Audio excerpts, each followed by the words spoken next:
Great. Father, we thank you for the sun this morning. We thank you that you have graced us to be here this Lord's Day.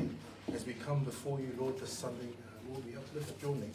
That your name is glorified, that your name is honored, Lord, because you are worthy of all praise and honor. We thank you, Lord, for who you are. You are the Father of Abraham, the God of Abraham, Isaac, and Jacob, the beginning and the end, the Alpha and the Omega. Lord, everything is founded in you, created from you, and you alone. So we thank you once again. May this time of fellowship through the word, through the preaching, to the sacred ceremony of Holy Communion, Father, may it all be done unto you for your purpose, for your glory. In Jesus' name we pray. Amen.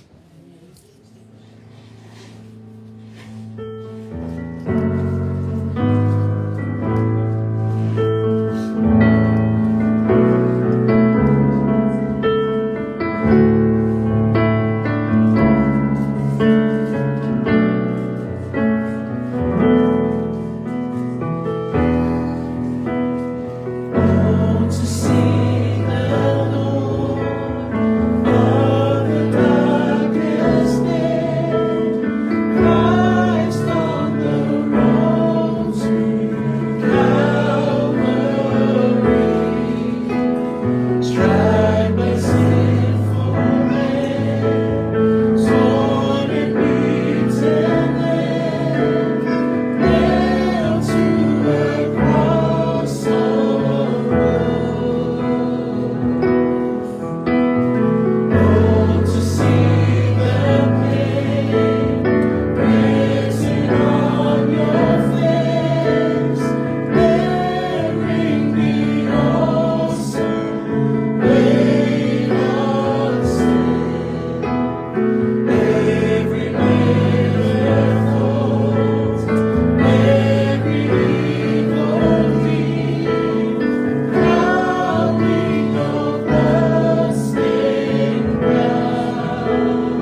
from Psalm 62. Psalm 62, Salamo Ono Sefulu Lua. Salamo Ono Sefulu Lua, Psalm 62. Just as you're turning there, just a little bit of context and background about this psalm. This psalm is given to David, and it's a psalm of prayer, trust, and confidence in God. And through the reading of this psalm, it indicates that this was written in a time that he was facing either trials or some sort of trouble that was coming David's way. But despite the challenge and trials faced by the psalmist, he expresses his reliance on God as his only source of strength and salvation. Now again, the overall theme of this psalm again is trusting in God, and we've seen that through many of David's psalms, that as he goes through troubles, as he goes through trials, that he's always reflecting, he's always putting his trust in God. And in this psalm, Psalm 62, the psalmist acknowledges the limits of human strength and wisdom, and that true security, true peace when facing trials and challenges can only be found in God. Our focus text for this morning is verses 5 to 7. Can I ask our English Bible readers, please, to read verses 5 to 7 of Psalm 62, followed by our Samoan Bible readers, Salamo ono se fulurua, fai upulima ele fitu. Our English Bible readers, please, Psalm 62, verses 5 to 7. Ia. My soul waits silently for God alone, for my expectation is from him. He only is my rock and my salvation. He is my defense. I shall not be moved. And God is my salvation and my Lord, the rock of my strength, and my refuge is in God. Our Samoan Bible readers, please. Ia.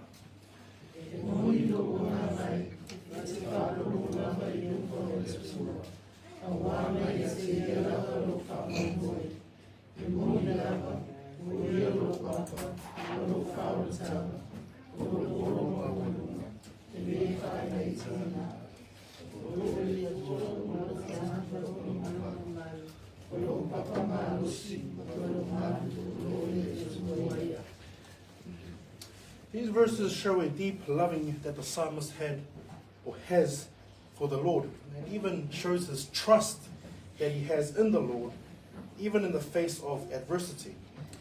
So we will go through verses 5 and 7, and we will highlight a few key things that the psalmist does. So in verse 5 of Psalm 62, it starts there, for God alone. So straight off the bat, and what the psalmist is facing, he turns towards God. He faces towards God. He looks to God for guidance and help. His trust is placed on God alone. He does not look to what's happening around him. He does not look to people, but he looks to God and God alone. For God alone. Then he also writes there, "O my soul, wait in silence." "O my soul, wait in silence." Now that word soul comes from the Hebrew word nephesh, which means a living creature, a person, a desire, or emotions.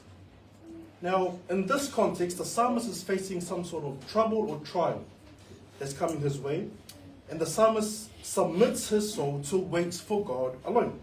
His emotions, his passions is not moved by or influenced by anything that's happening around him.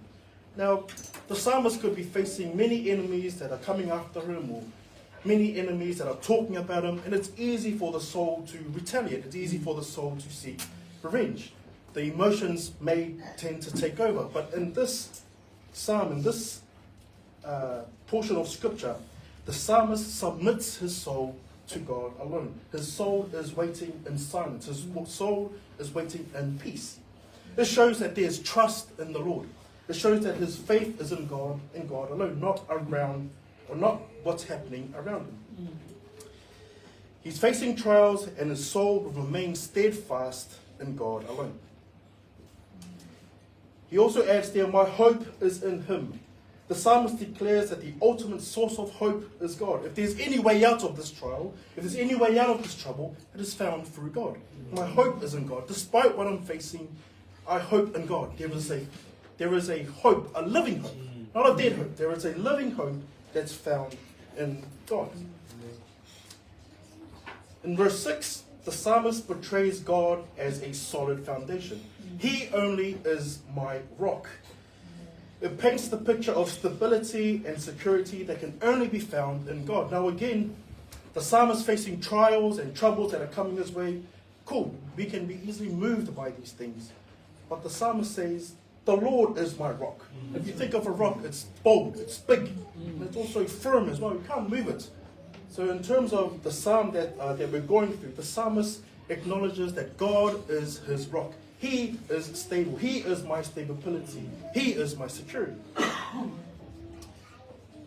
He also adds in there, my salvation. Again, the hope that he would be rescued, that the Lord will come and rescue him. The psalmist acknowledges that God is the ultimate deliverer and protector, showing trust in God's power to save them or save him from trouble. Now, this may not be an immediate saving. Remember again that the psalmist is saying to his soul, oh my soul, wait in silence. And it could be a while, it could not be an overnight thing, but he has hope that the Lord will rescue him. He has hope that the Lord will protect them and deliver him.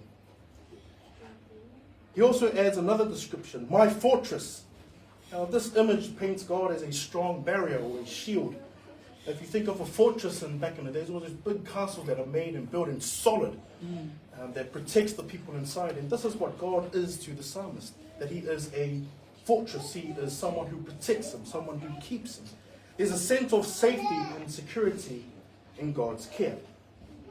And because of the waiting in silence and trusting and hoping in the Lord and having his salvation found in the Lord and describing that the Lord is his fortress, he writes there, I shall not be greatly shaken.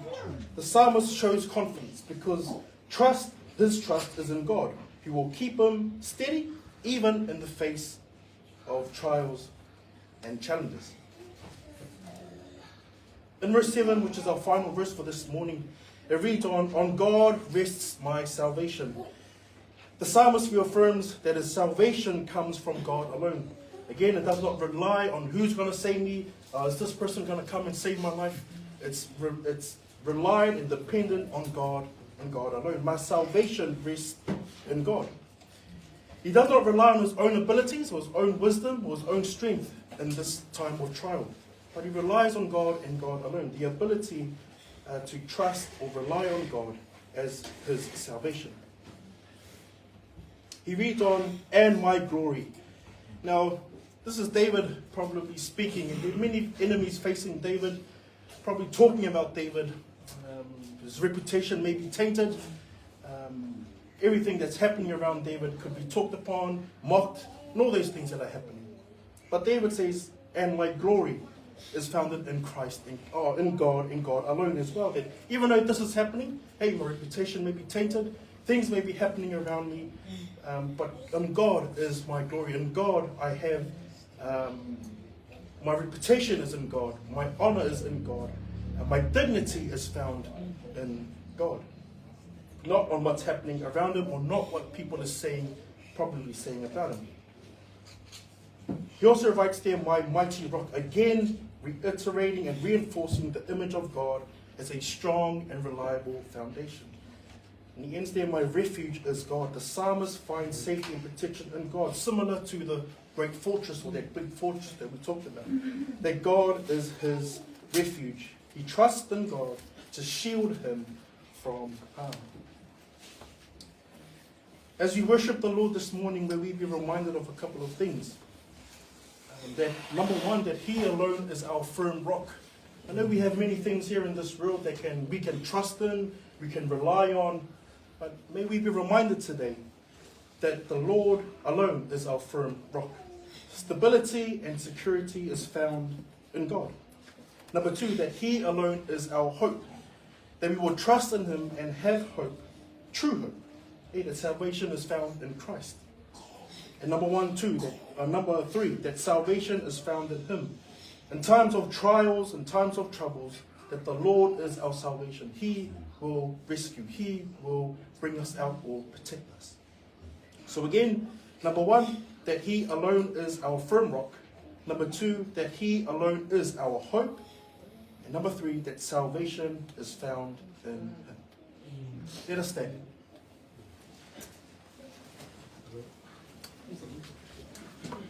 I'll pass it over to Pastor Vai and the worship team to lead us in a time of song.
Thank you to Brother Fala for leading our service this morning.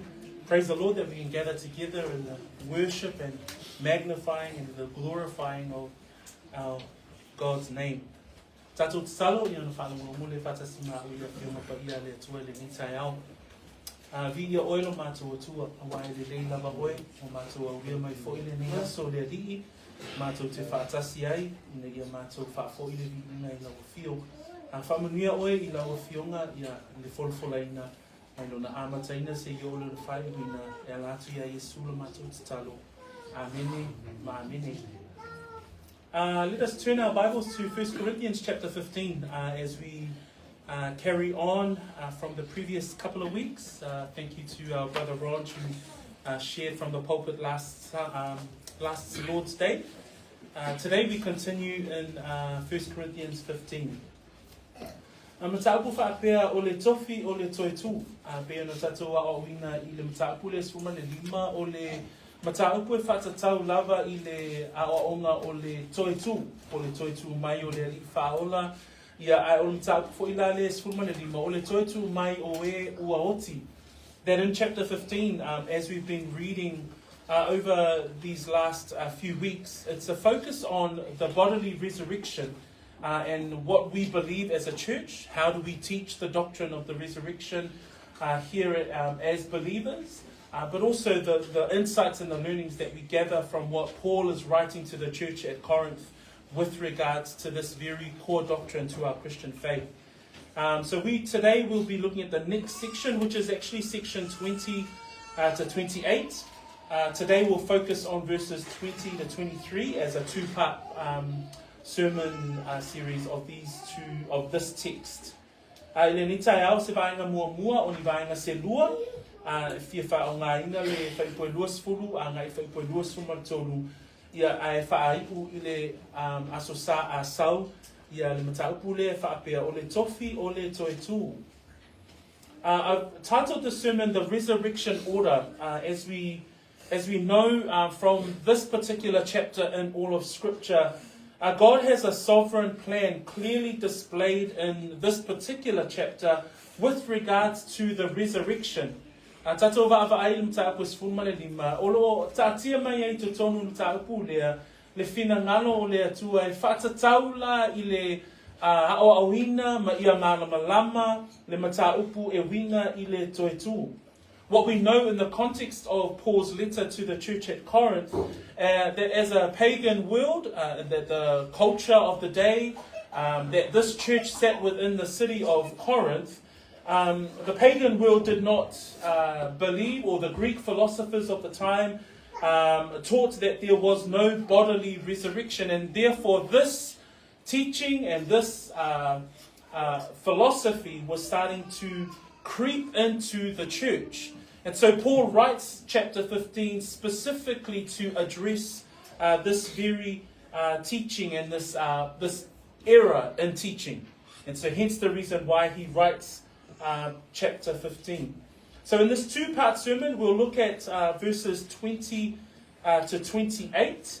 But this morning I want to focus on a few things with regards to the resurrection order. Because in verse 20 we see Christ as the first fruits. In verse 21 and 22 we see Adam and Christ. So the comparison between the two, the man Adam and the man Christ. But we also see the resurrection in the context of the second coming. So ile tatou wa'awina o le mataupu ile neitai au. O le atatou wa'awa'ai mua e whaipoe luas fulu a ngai I whaipoe luas fulu ma le tolu. Ona o I e maua ai se awa o ngai whaatatau I le whaatūlanga ina e le atua o le mataupu e winga I le toetu. So, o le atua e ana mea uma, o le atua e fuafuaina mea uma, ai o le atua foi I le mataupu e whaatatau I le toetu.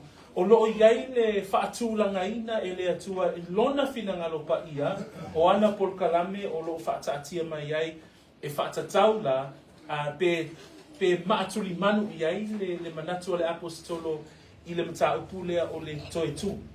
So let us read. We're actually going to read all of these verses, 20 to 28. and then we'll have our Samoan Bible readers read second. So in English, verse 20 through to 28, but now, ia. The first fruits of those who have fallen asleep. For since by a man came death, by man also came the resurrection of the dead. For as in Adam all died, even so in Christ all shall be made alive. But each one in his own order, Christ the first fruits, afterwards those who are Christ's at his coming. Then comes the end, when he delivers the kingdom of God, when he puts an end to all rule and all authority. For he must reign till he has put all enemies under his feet. The last enemy that will be destroyed is death, for he has put all things under his feet. But when he says all things are put under him, it is evident that he who put all things under him is accepted. Now when all things are made subject to him, then the Son of himself will also be subject to him who put all things under him, that God may be all in all. Feita wina fa Samoa fa mulmule feita mai fai pue luas se fulu fa ngata mai le fai pue luas fu martolu. Fai pue luas fu fa ngata mai fai pue luas fu martolu. Au le nei ia. Au le nei ko toi fa tu me mai ke su ke o. Wa lea fa ko ko e o moi. Wa o mai o ti taru le tamata. O mai fo ti ke su e o ti taru le tamata. Wapa peo no suma ya atasan, pape afoyo no fala ni kuma ya Cristo. Ai pensai te sasi no mona so. No fa por Cristo dea. Unu yani o ya Cristo to tu no na. E fa mele to la faita wino lana fionga pa ia le ni tai au. Ole au tula tatum tapule ni tai au ole tofi ole toitu pe on o tala no atu ole wingo le upulea ole tofi e fata tau I le faatu langaina ma le faa polo kalameina ole atua o ana fuafuanga mo le taimi amuli e au fia I lale mata upu e fata tau I le toitu. That as we come to this part of scripture, you've been blessed by reading all of those verses 20 through to 28. Because it really gives us an insight into the will of God with regards to the doctrine or the teaching around the resurrection and why it is so important for us as believers or as the church to ensure that we understand the resurrection correctly. And so I'd like to start off with looking at verse 20 with regards to Christ being the first fruits. So you see there in verse 20 it reads, "But now Christ is risen from the dead and has become the first fruits of those who have fallen asleep." As we have seen already in chapter 15, Paul is presenting the resurrection as an important doctrine to the church at Corinth. In verses 1 to 11, again he's writing to believers. He's writing to a church that believe in the resurrection of Jesus Christ. Why does he say that? We see it in verse 1 through to 11, that the evidence of the resurrection is the fact that this church believe in Christ being resurrected from the dead. The fact that the church itself exists is evidence of the resurrection of Jesus Christ. Another evidence we see in verses 1 through to 11 is that the Old Testament prophesies the resurrected Messiah. Again, also in verses 1 to 11, we see that the eyewitnesses, and even some were still alive at the time of Paul writing this very letter. So there were evidences of the resurrected Christ. This church believed in the resurrected Christ. What they didn't believe, though, was that they themselves would be resurrected. And that's the issue that Paul is trying to address.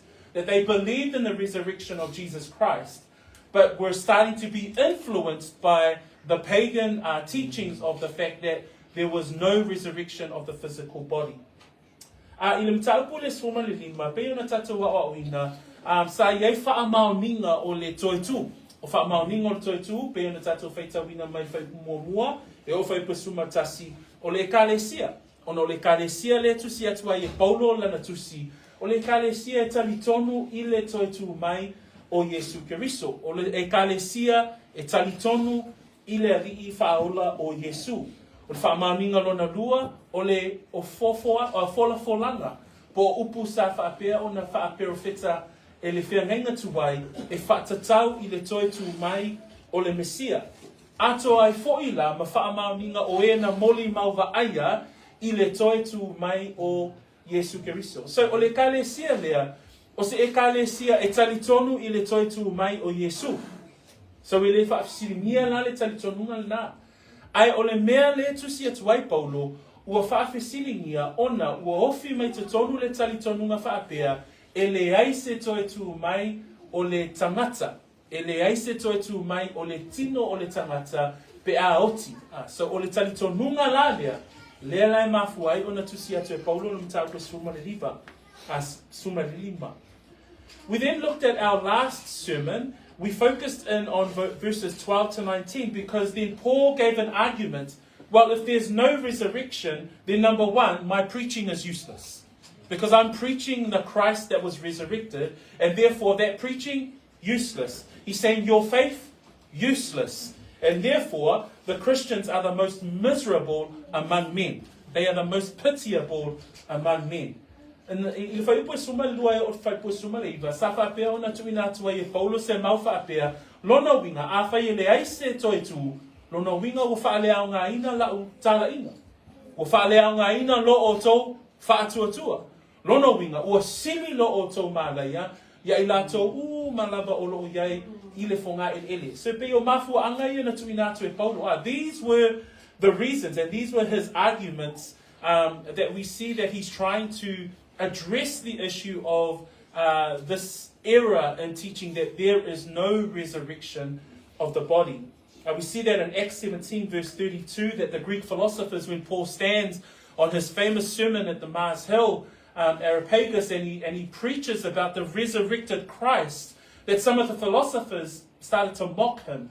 That's how you know that at the time that there was that teaching that they do not believe in the physical or bodily resurrection.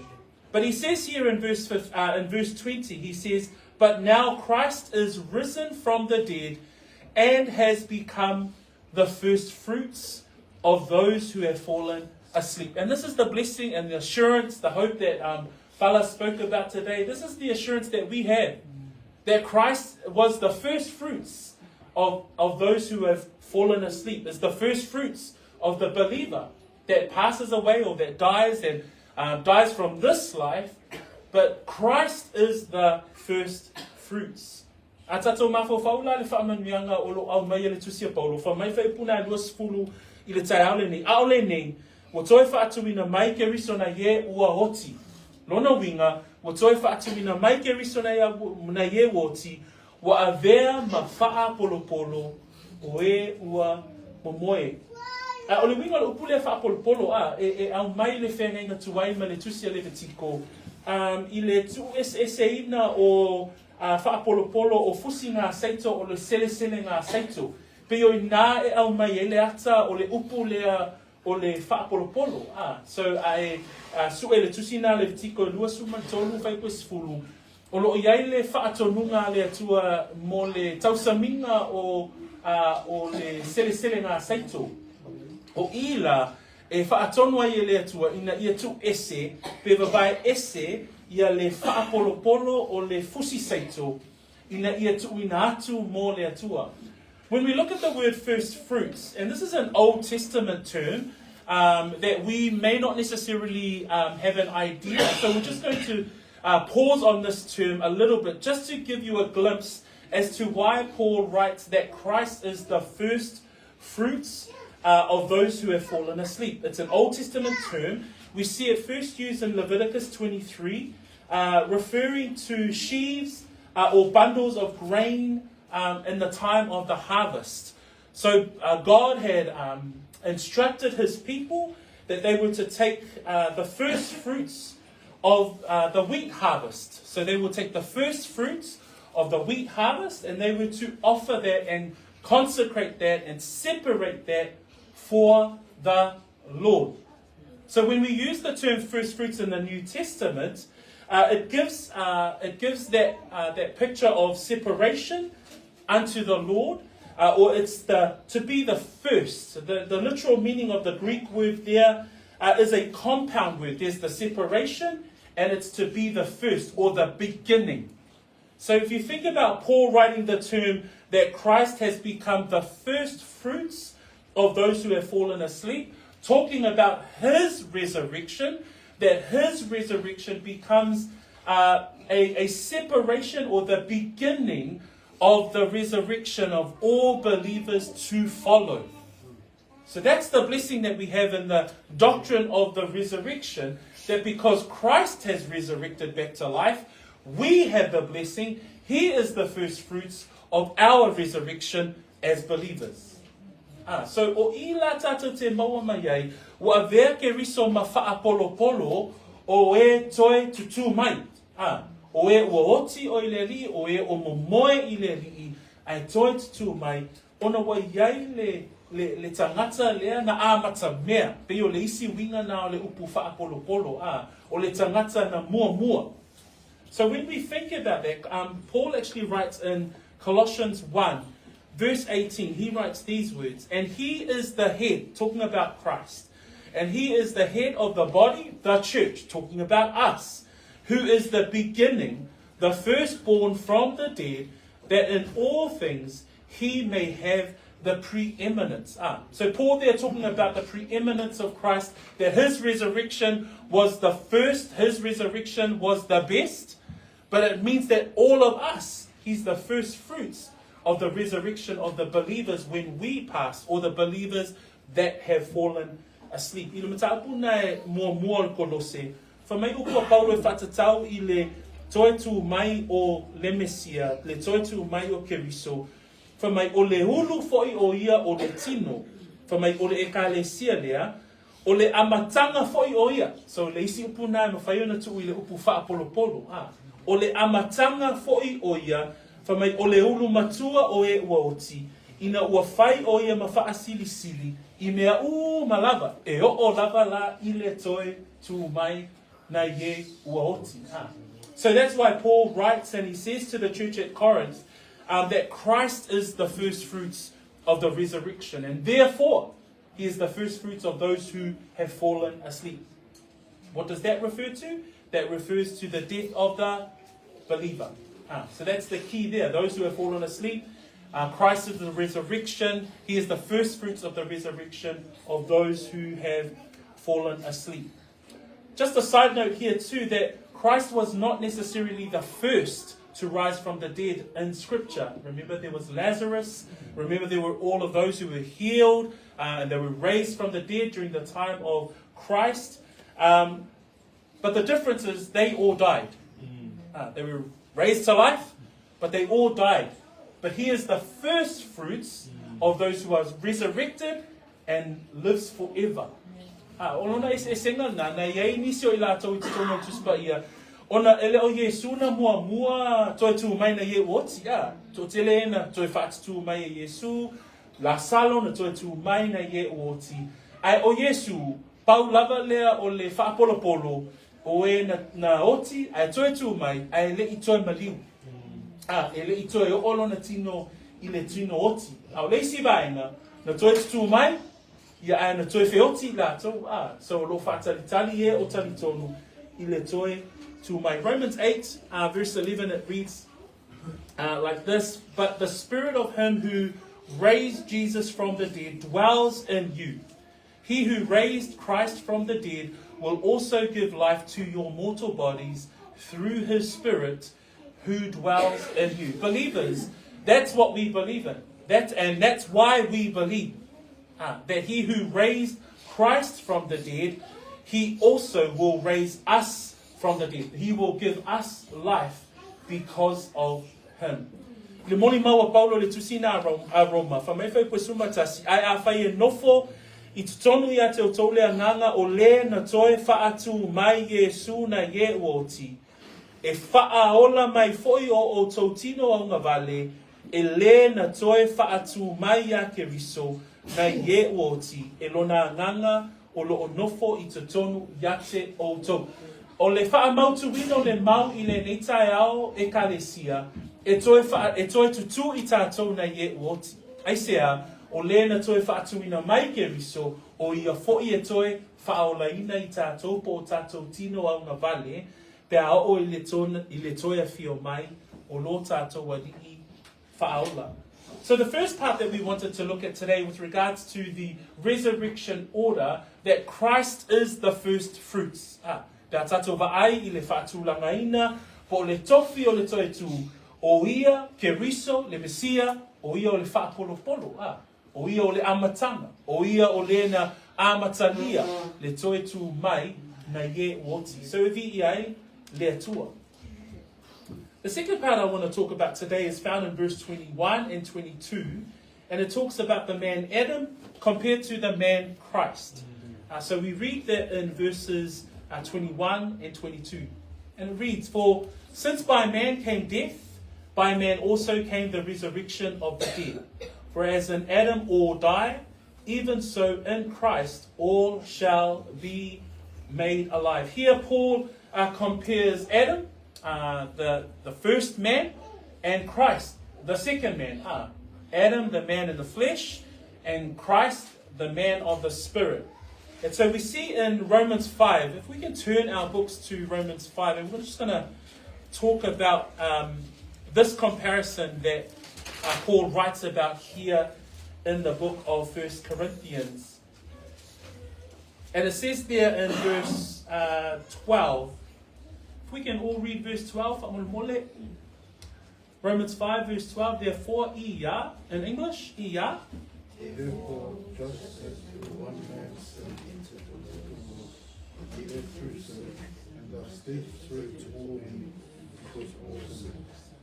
Paipa spuma le lua o le Roma e lima, o le nei whaapei ona o mai o le angasala I le lalolani, le tangata e toatasi, o le oti foi ona o le angasala, ona o mai ai lea o le oti I tangata umalava, a wā ua angasala umalava. We see there in verse 12 it reads, "Death spread to all men because all sinned." And Paul is actually referring to Adam here.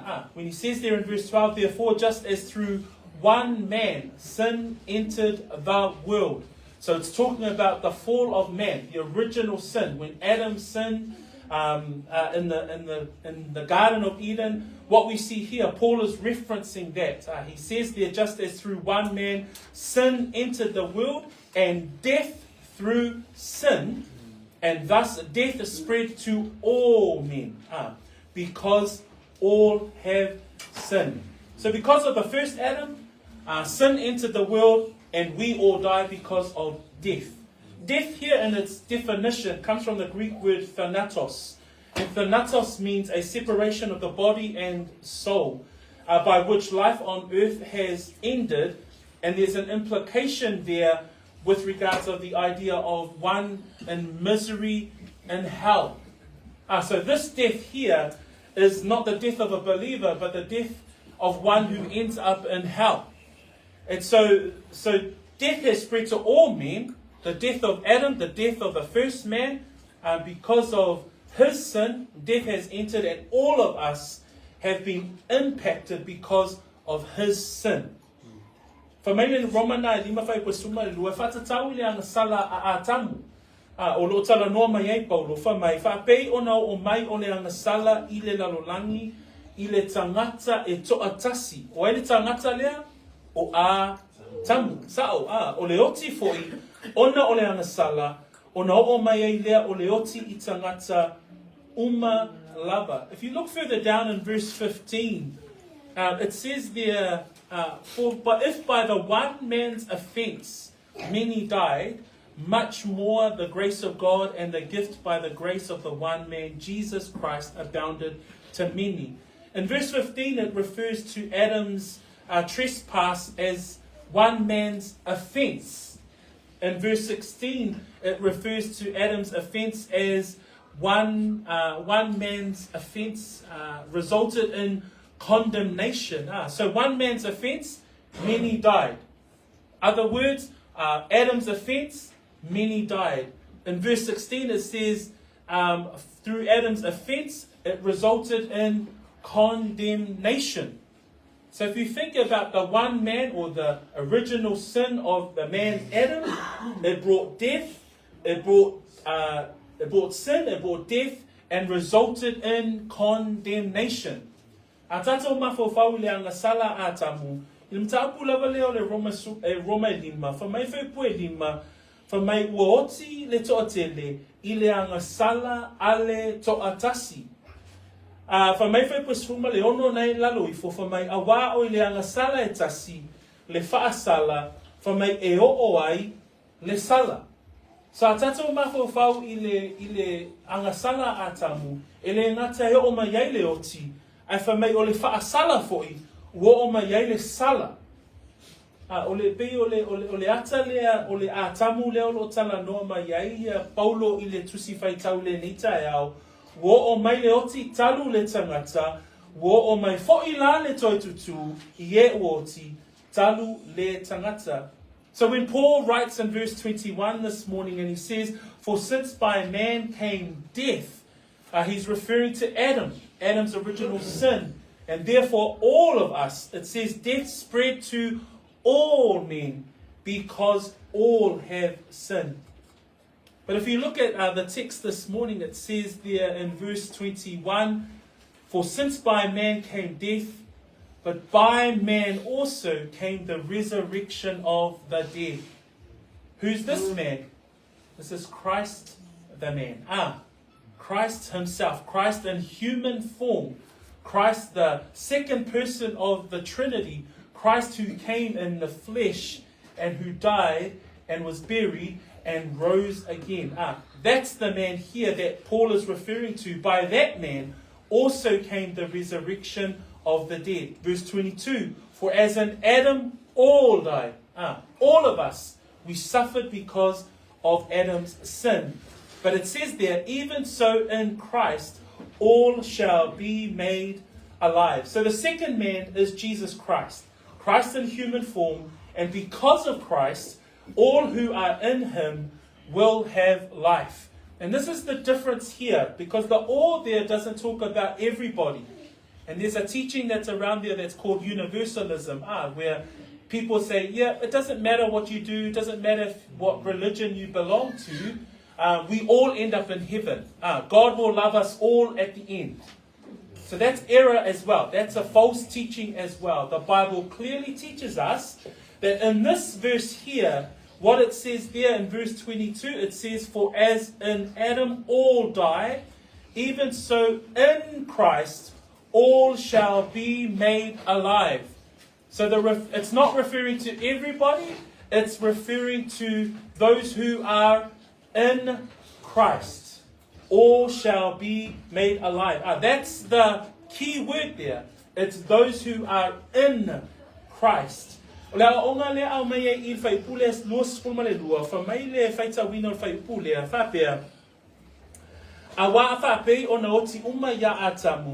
whapea foi ona whaolaina uma ya keriso.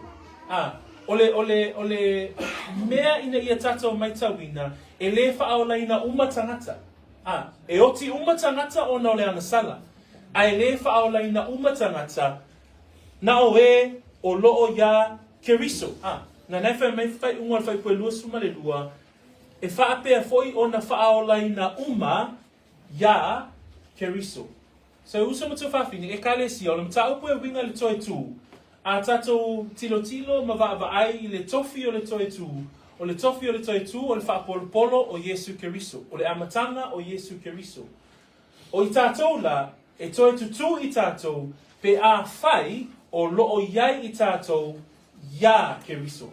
Whape whiona iai le tangata ya Keriso, ina ua to talitonu, ma fa'a tua i le li'i o Yesu. O le tangata le na o lo'o ya keriso. If we can just turn to John 5, verse 25 to 29, just looking at the text there and a focus on those who are in Christ.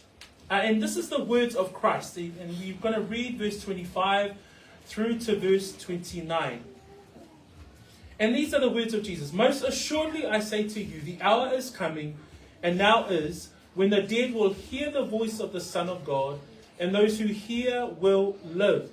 For as the Father has life in himself, so he has granted the Son to have life in himself, and has given him authority to execute judgment also, because he is the Son of Man. 28. Do not marvel at this, for the hour is coming in which all who are in the graves will hear his voice and come forth, those who have done good to the resurrection of life, and those who have done evil to the resurrection of condemnation. Now, I just wanted to focus on verses 25. It says there, most assuredly I say to you, the hour is coming, and now is, when the dead will hear the voice of the Son of God, and those who hear will live. That when we respond to the voice and to the message of the gospel, to the voice and the word of God, when we respond, we shall live by faith. That we respond by faith when we hear the gospel message, as we know from Romans 10, and that those who will be resurrected later on in verse 28, it says there in verse 29, those who have done good to the resurrection of life. The non-believers, though, there's a resurrection for them, but their resurrection is to condemnation.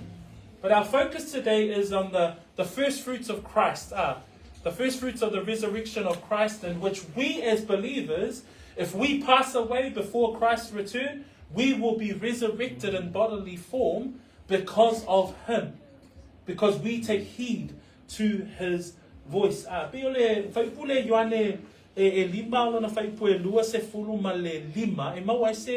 Manatu o se tusi si whaapea. Na lefa mai upo Yesu, e moni o te whai atu ia te oto, e o i le aso. Ua o nei fo i ai, e whaalongo mai ai e uoti i le leo o le atalii o le atua, o e whaalongo ai fo i, e ola ai I lātou.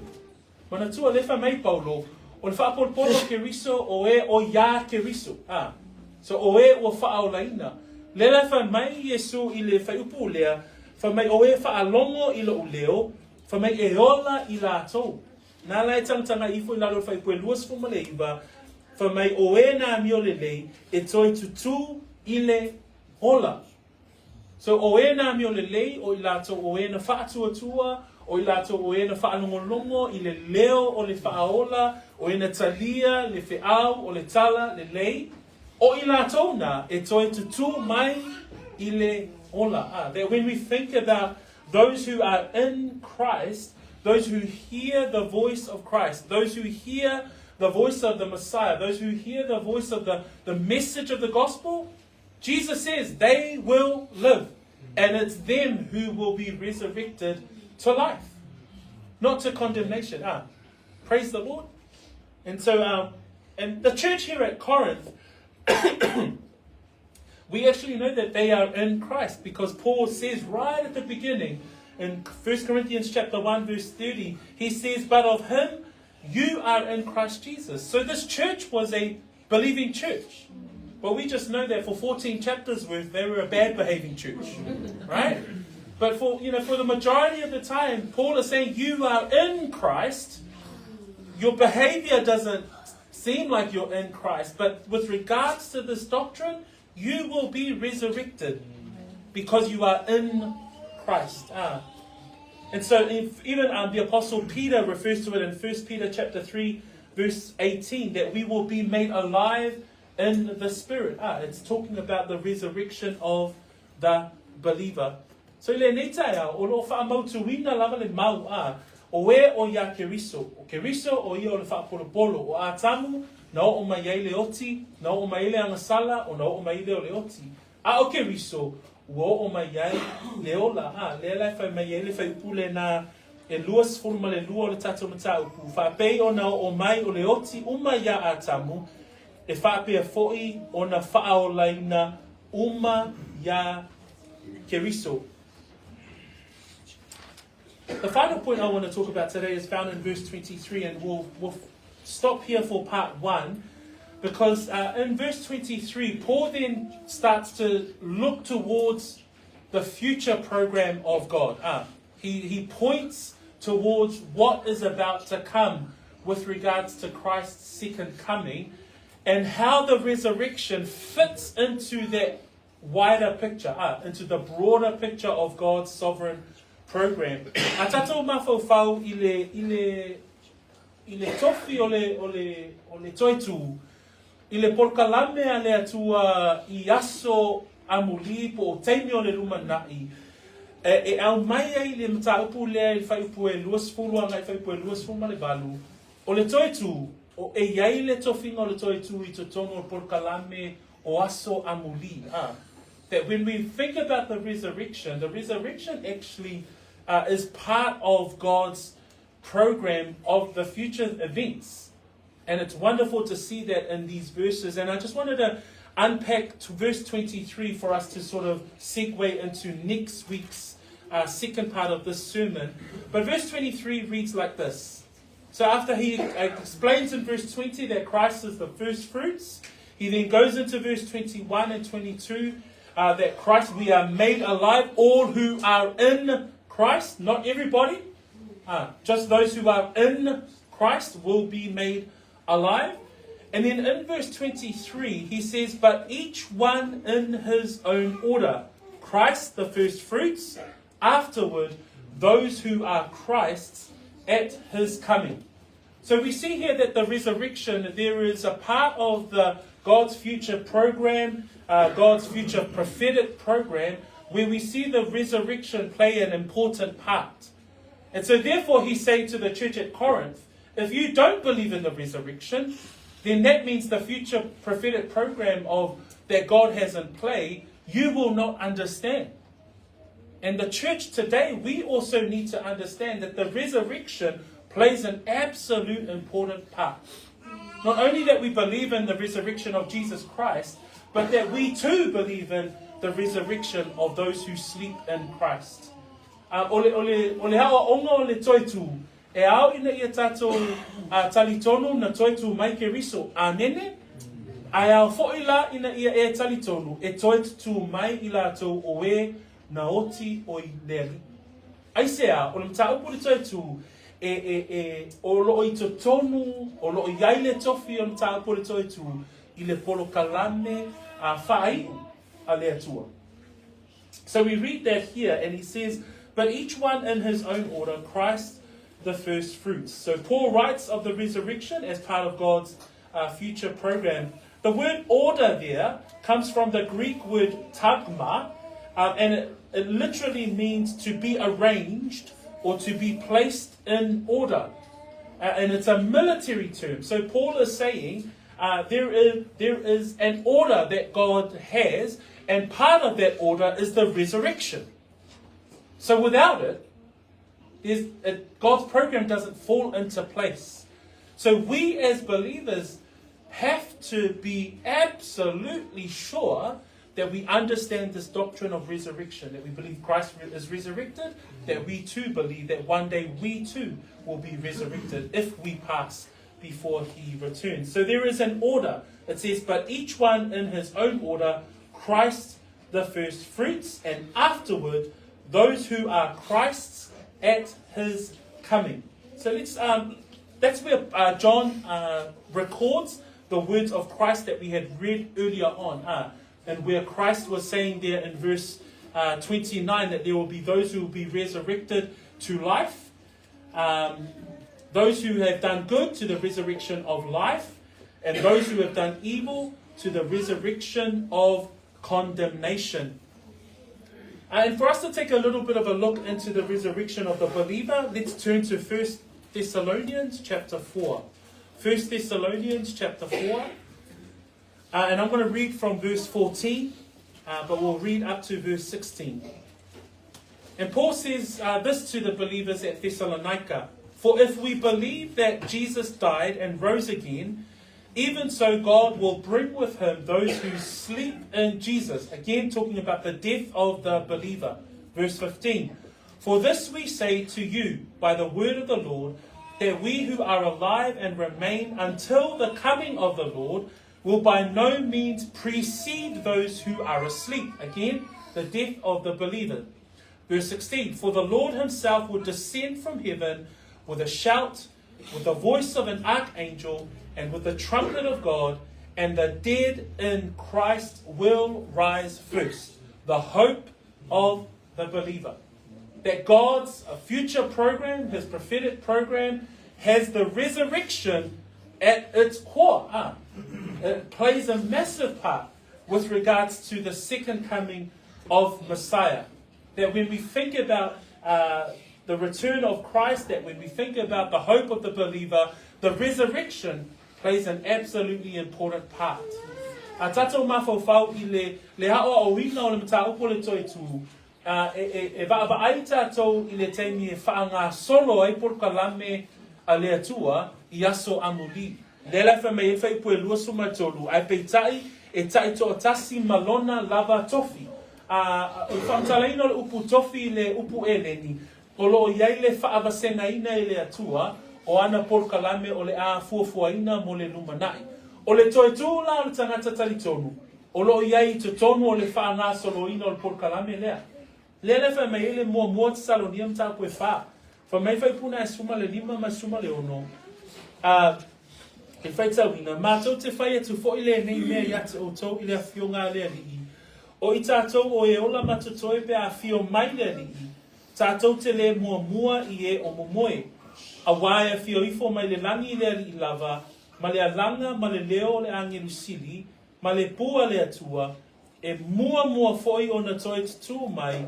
O e ua oti o ia keriso. So, tamati na e ka le sia le nitai au. Ia tātou I loa le lei. O le toi tu mai o le tangata whaatua. Le leta la no tātou I tangata o loo ia keriso. E leo tangata uma. Ai o e ua whaatua. E ua ola whaapa iaina. E ua tauami o tonuina. O I lātou ia o loo ia keriso. O I lātou la ia whamai, I le teimi o vaenga I o whaanga soloina o porkalame whai ua le atua, e toe tutu mai ai I lātou o e uoti. Le ala mta upu lea o awina I tātou, o le mta upu e winga I le toe tu.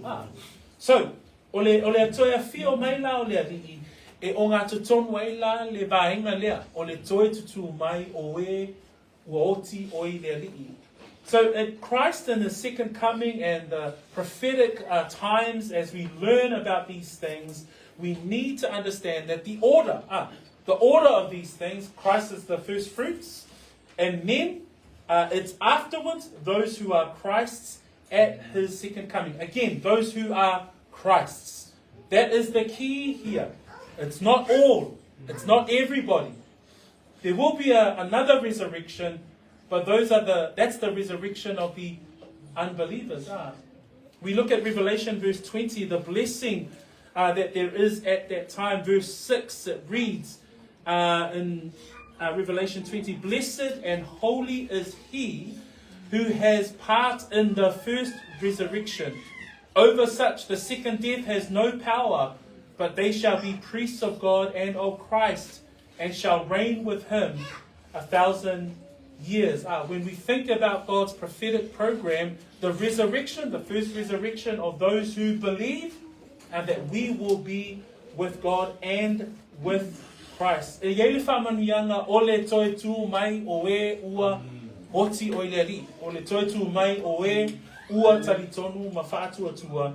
Nā lai tusi mai le whai unga le whaalinga e luas fulu alona whaipu e ono. Whamai le whaita wina le whaipu le nā. Amu ia mona wapa ia, le wa iai se tofi I le ulu wai toi tu.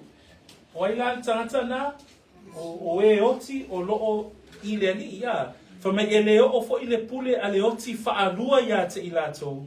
Ai, a vea I lātou ma whaitau langa a le atua ma keriso, lātou te whaimatupu fo I, whaatasi mai a I tau sanga e awhi. So brethren, as we come to this, to the end of this first part of this sermon, we understand that there is, Paul is writing regarding the resurrection. He's writing regarding and affirming to the church at Corinth that we will be resurrected as believers.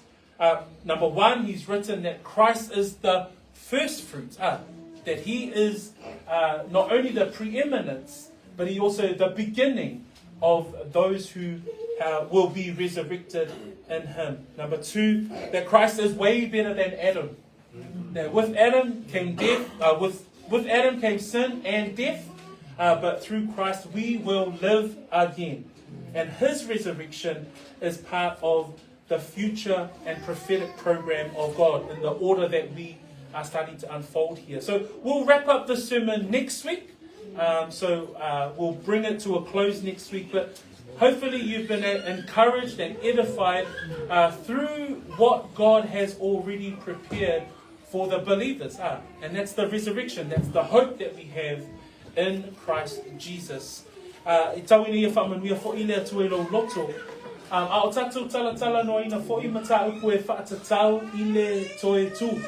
Manatua, o le toe tū, o le whaamanuianga lea mole e kalesia. The resurrection is a wonderful blessing for the believers. And so we praise the Lord at this time as we come to the close of his word. Let us stand and I will end us off with a word of prayer. Tātou tūlai mai, whai wine tātou i le nei aso i le tataro. Whawhetai tele lo mātou atua. Father, we thank you. We thank you that we've heard your word. And Father, as we hear the words that the resurrection to life is for those who are in Christ. And I pray, Lord, that if there are any in amongst our brethren and our gathering here today that are still yet to make that decision, I pray that you would continue to not let them settle, that you would continue to stir their hearts to the things of you. I pray, Father God, that they will continue to make a choice and a decision for the Lord. We thank you for the blessing of your word this morning, that we have a blessed hope and hearing about the teaching of the resurrection and how it's intertwined in the future prophetic things to come. And we are blessed, Father God, and look forward and anticipate those things in you. Once again, we bless your name for your word today. In Jesus' name we pray. Amen. Tato alala mai lalo, be seated. Tui nā tunea manua leu so ya Ronji. Take.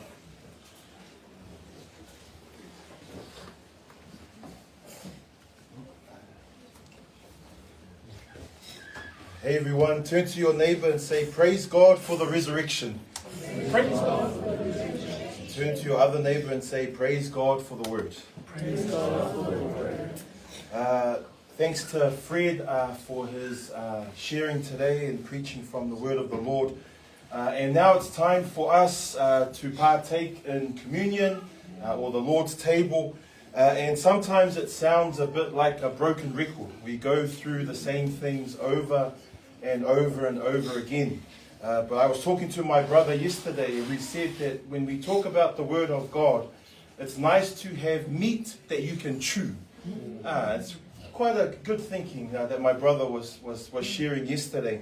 And so here at Peachwood, we obey the two biblical ordinances or practices or teaching that the Bible gives for the church from Acts chapter 2 onwards.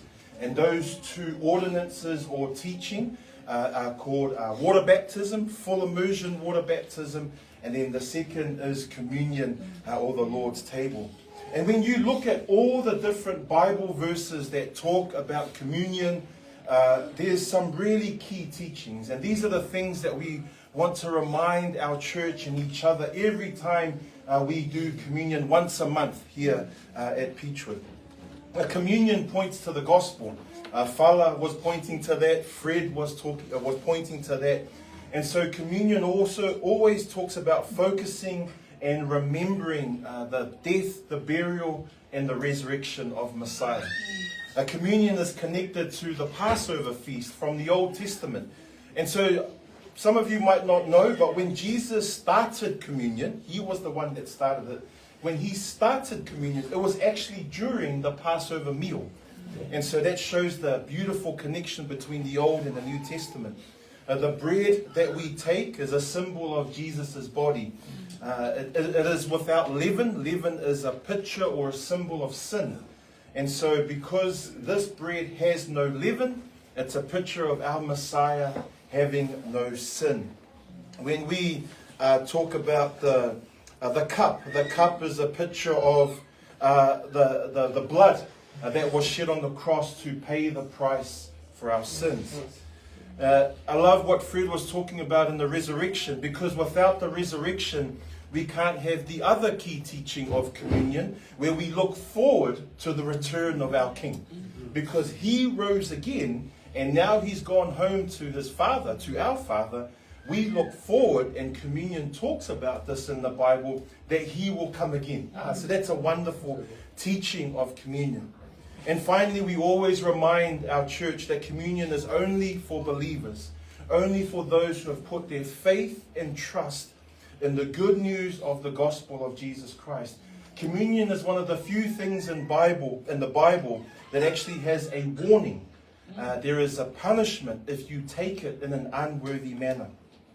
O teimi uma o te tai le tātou sauninga mo le whamanatunga. O te fia whamanatu atu awa onga mai le tuspa ia I le tāua, le mamalu, ma le whainga o le whamanatunga. O le whamanatunga o le teimi tātou te manatua le oti, le tanu mo le toitu o le mesia. E iai le so tanga o le whamanatunga mo le pāseka, me māsani, ma nebe tātou whamanatu atu nei awa onga. O le areto e whai masui I le tino o Yesu. E le whaafewheteina o wale ata o Yesu, e le angasala. O le waina e whai masui o le toto o Yesu, sa tafe I lunga le sa atauru. O le whailonga lea o le totongi mo tātou angasala. O le whamanatunga e whesosoani I a tātou, ina tātou wa ai I luma le toia fio mai o Yesu. O le whamanatunga foi o le teimi tātou te sue masiaki tātou loto ai le I whai whamanatunga. Muli, o le whamanatunga nā o tangata ua talitonu. E mawhai o na aile a reto ma inu le waina. Awa a whai e te whaia ma le le tatau e iai le whaasalanga. Family, before we take the bread and the cup, I want to quickly share about families, right? Families are important for all of us. Sometimes for islanders, maybe too important. We spend the most time with our family. My family doesn't meet that much, but when we do meet, it's pretty cool. But there's big gaps between our meeting. Being family, every day they are together. Families are important. Usually families are the closest people to us. Families are also the ones that we also want to uppercut and punch sometimes the most. But families are usually the ones that we love the most. Families are the ones that can also hurt us the most. Families can argue, they can disagree, they can fight. Families can even break up. Families are really important in our culture, in our lives, in our everyday being. Did you know, family, that the Bible uses the language of family to describe the relationship that Christians have with each other? Galatians 6 talks about the household of faith, or the family of God. 1 Timothy 5 says that we should be treating older men as fathers, younger men as brothers, older men as mothers, younger women as sisters, in all purity. The language of family. And Romans 12 talks about a brotherly affection between Christians. When someone believes in the gospel and trusts in Jesus for their salvation, one of the many blessings of this is that you now have two families.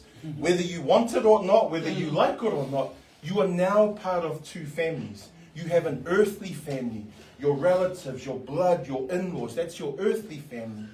But as Fred talked about, in Christ, there is a new family.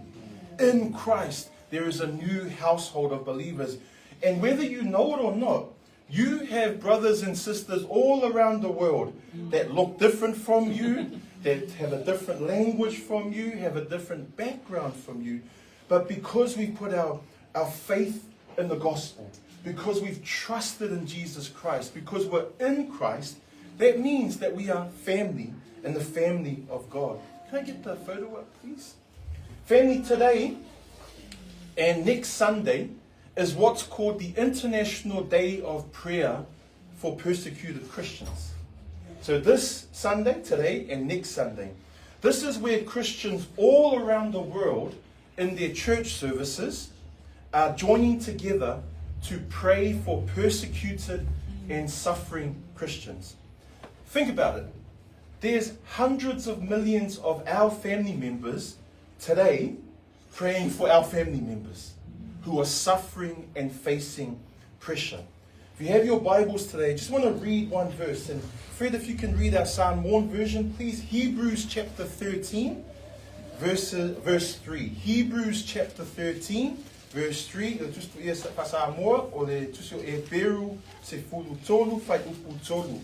I will read in English, and then Fred will read in Samoan. Hebrews chapter 13, verse 3. Hebrews is in the New Testament.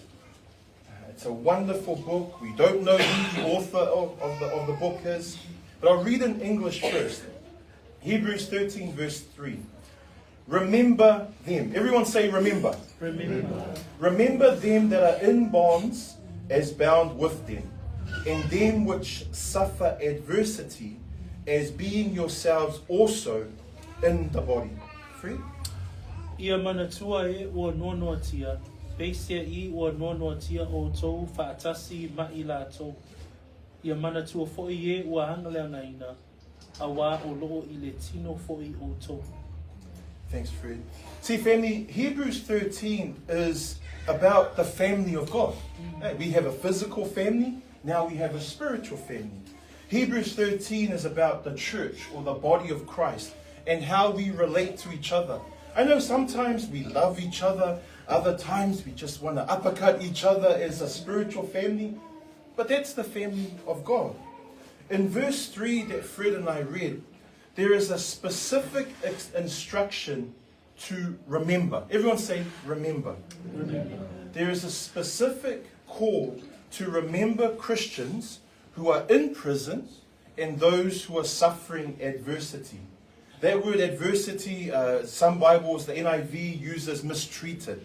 The NASB uses the phrase badly treated. In Samoan, ye wa angaleangaina. See, you start to see the picture.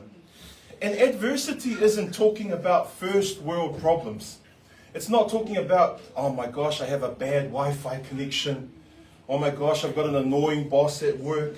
It's not talking about, man, I don't know what food to eat. There's just too many options. It's not talking about I have too many clothes. It's not talking about adversity when I have too many shoes to pick from, Yeti. That's not what it's talking about in the Bible here.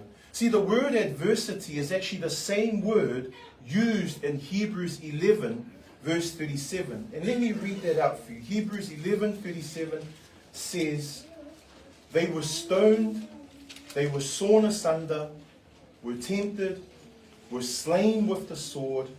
They wandered about in sheepskins and goatskins, being destitute, afflicted, and tormented. That word tormented is the word adversity in Hebrews 13, verse 3. And it talks about Christians, our family, who were stoned to death, who were sawn apart, that means cut apart, who were killed with swords, and who were treated like animals. It's a really, really strong word focusing on the suffering, the pain, the torment, and the torture that Christians face because they follow Jesus Christ. Hebrews 13 verse 3, the main verse that me and Fred read out, is telling us to remember. Everyone say remember. Remember. Remember those in prison and remember those who are facing torment, suffering, torture, persecution. Not the first world problems, but the problems that people face because of their faith. Family communion is about focusing on Christ. It's about remembering His blood and His body. It's remembering His sacrifice, His resurrection, and His soon coming return. Communion gives us the chance to examine our lives before our God, before we take the bread and the cup. Family, I always aim to give you a time during the singing and during the time of silence to focus on God. Examine your life, repent, rejoice, do business with God. I don't know where things are at, but do business with God during the singing, during the time of silence. But I'm going to ask you that you do something special as well, that we pray for persecuted Christians around the world during this time. Our family, our brothers, our sisters, our fathers.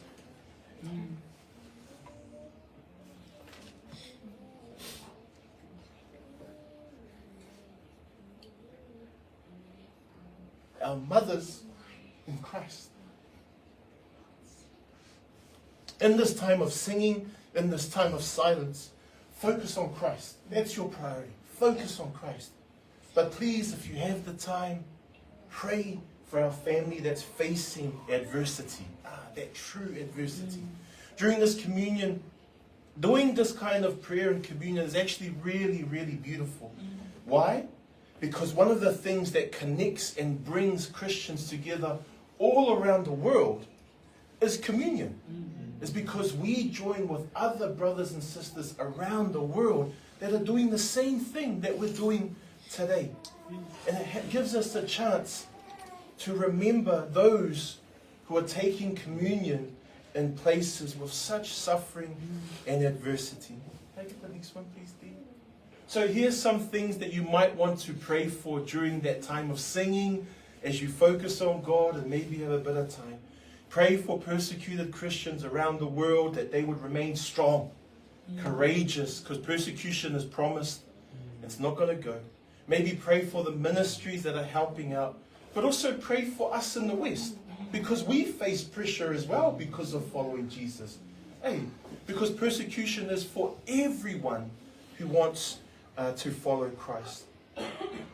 I will invite the brothers up, hand it over to Brother Fred, and we'll have a time of singing and worshipping the Lord together and focusing on Christ.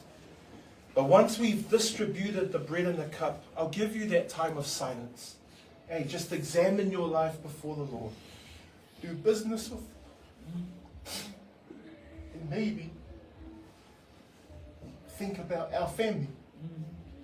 Think about each other. Maybe what things that we're going through amongst each other. So, I'll invite the brothers up and hand it over to Fred now.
going to give you a bit of time just to do business with God, examine your life before you take the bread and the cup. And maybe if you have time to remember our family around the world that are facing adversity and suffering. So use this time with the Lord before we take the bread and the cup.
From Mark 14, and as they did eat, Jesus took bread and blessed and brake it and gave it to them and said, "Take, eat, this is my body."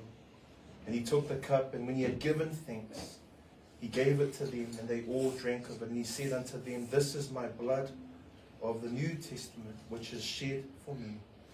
Verily I say unto you, I will drink no more of the fruit of that vine until that day that I drink it new in the kingdom of God."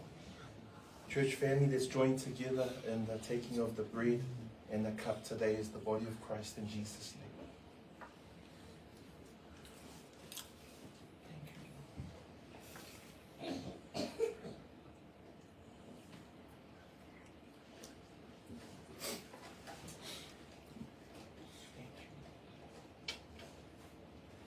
Father, as we take the bread and the cup today, foremostly, we focus on you. We focus on the death and the burial and the resurrection of our Messiah. And we look forward to the soon coming return of our King. And we long for the return. We long to go home. And Father, as we sit and reflect on what we've just read through Scripture, to remember those in prison, remember those who are suffering adversity, the torment and the pain, because of their decision to follow Christ. Father, we remember our family. We thank you that Peachwood has a heart and a burden for the persecutors. That we constantly pray and intercede for the suffering church. And so we pray for suffering believers in Asia and Africa. God, strengthen them. Give them courage to persevere, to not give up their faith, and to keep pressing on for Christ.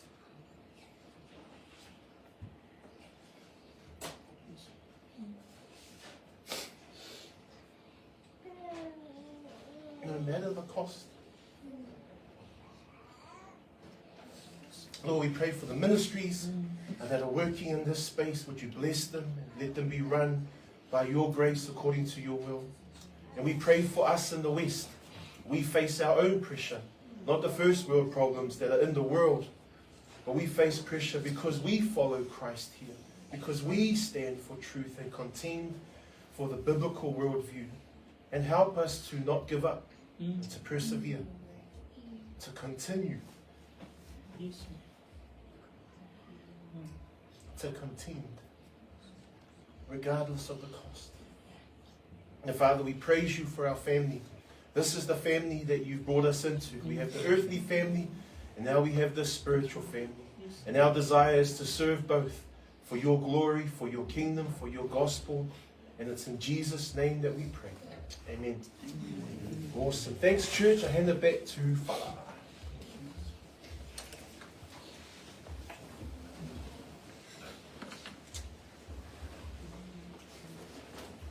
Praise the Lord.